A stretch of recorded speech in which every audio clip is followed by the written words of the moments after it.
There is a path only a few ever walk. A path reserved for those who carry insight that does not fit into the containers the world built. A path that belongs to the ones who speak from a higher place, who see beyond the horizon of collective conditioning, who feel compelled to reveal what others fear to touch.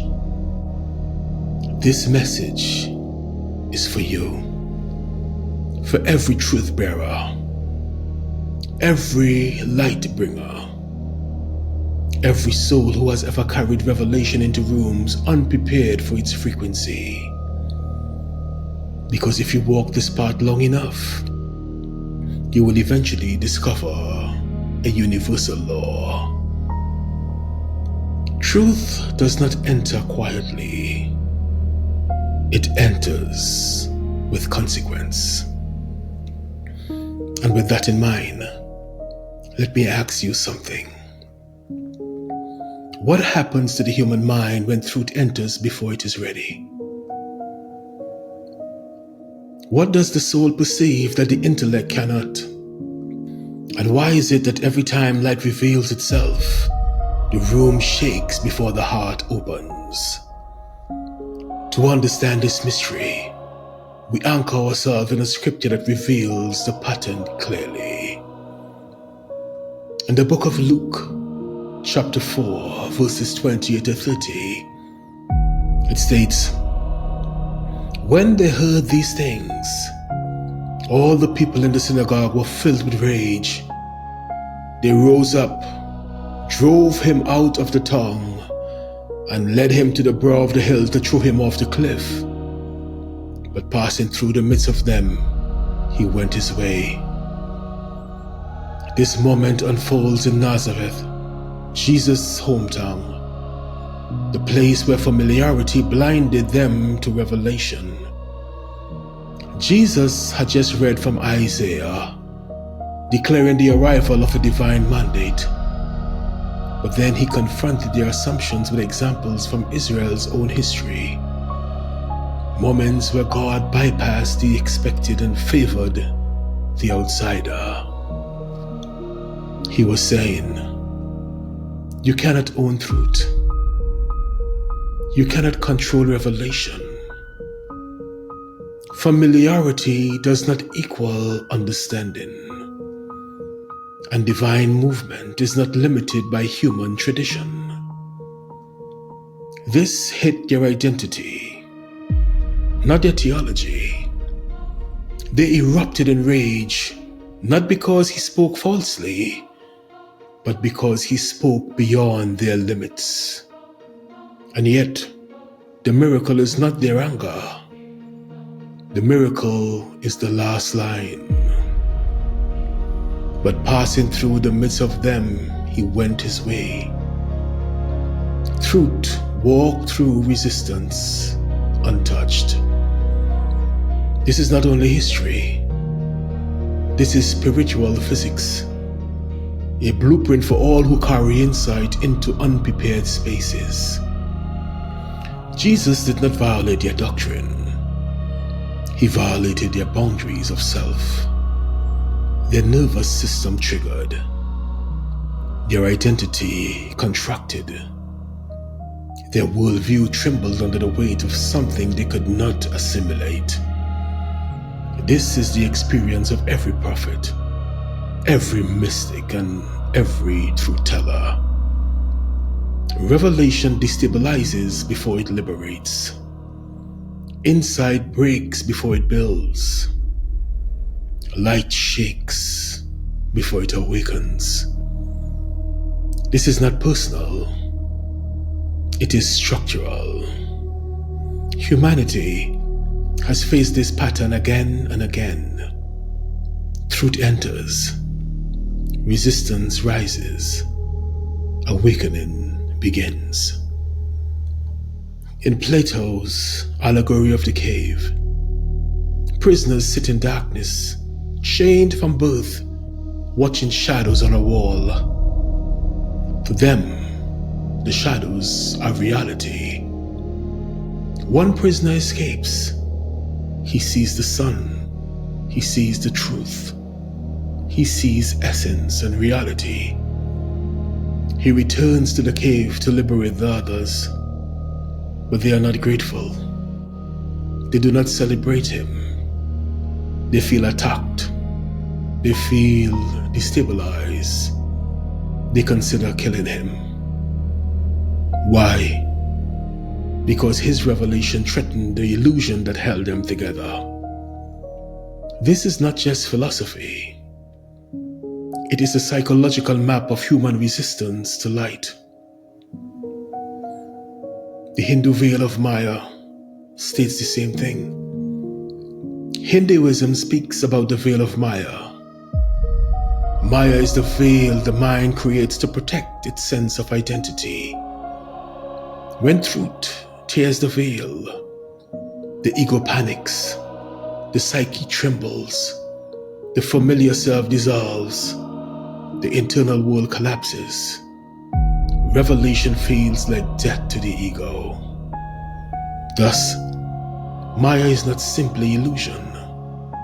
It is the fear of unmasking. This is Luke chapter 4 through a different lens. The people were not resisting Jesus. They were resisting the collapse of their constructed reality.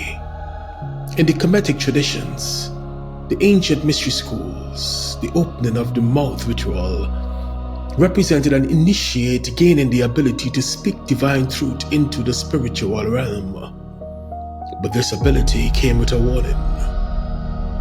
He who speaks from the higher realms disrupts the lower ones. When an initiate spoke truth, illusions fractured, power structures trembled, hidden ignorance surfaced, dormant souls awakened. Truth is not passive. Truth disturbs.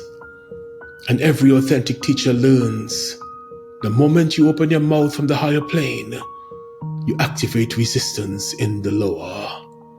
Again, we see Luke chapter 4, a clear embodiment of this mystery. Why does truth provoke violence in the human psyche? Because truth is vibration. Whenever a higher frequency enters a dense psychological field, unresolved fear rises, identity structures destabilize, collective belief systems resist, inherited illusions fight for survival. The ego contracts in self-defense. This is not a social problem. This is energetic. Truth shakes what cannot hold it. And truth tellers learn this very early. People are not resisting you. They are resisting what your presence awakens in them. Here's the metaphysical layer. Information can be debated, but truth cannot. Information lives in the mind. Truth vibrates in the soul. When truth enters a space, illusions tremble. False identity cracks. All beliefs malfunction. Dormant awareness stirs. Spiritual memory awakens. This is why truth is disruptive. It does not ask permission to transform you. And here is the psychophysiological layer. The human body is wired to protect its identity. So when revelation contradicts a person's sense of self, the body reacts as if in danger. Cortisol starts flooding the system.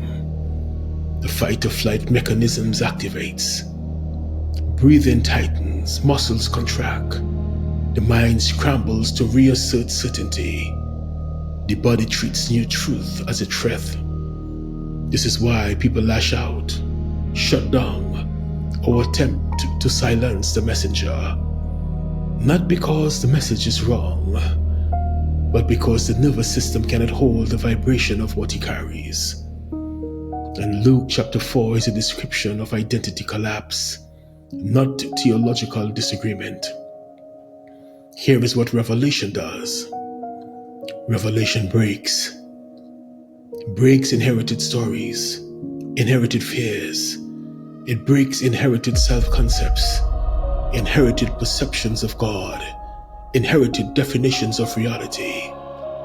Truth expands consciousness, and expansion always cracks something open. The shell must break for the life inside it to be born.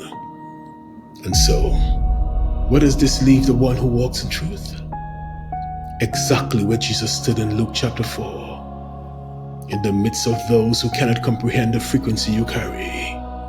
And like him, you do not shrink, you do not debate, you do not explain, you do not apologize, you simply walk through the midst, because truth embodied is untouchable.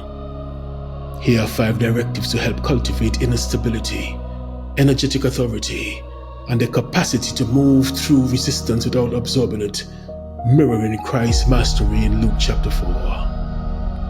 1. Stand in truth without defending it, because defense signals doubt, but embodiment signals authority. Truth becomes powerful when you stop negotiating it. 2. Honor those who resonate. They are your field of assignment.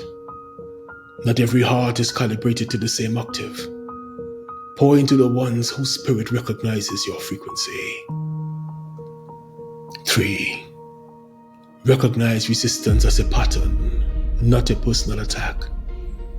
People are defending their identity, not rejecting your insight. Seeing this clearly keeps your heart grounded and your spirit free. 4. Keep teaching layer by layer. Scriptural, metaphysical, psychological. Revelation must enter the mind, the spirit, and the body. You speak to all 3, so transformation becomes inevitable. 5. Walk through the crowd like Jesus. Authority is not proven by reaction.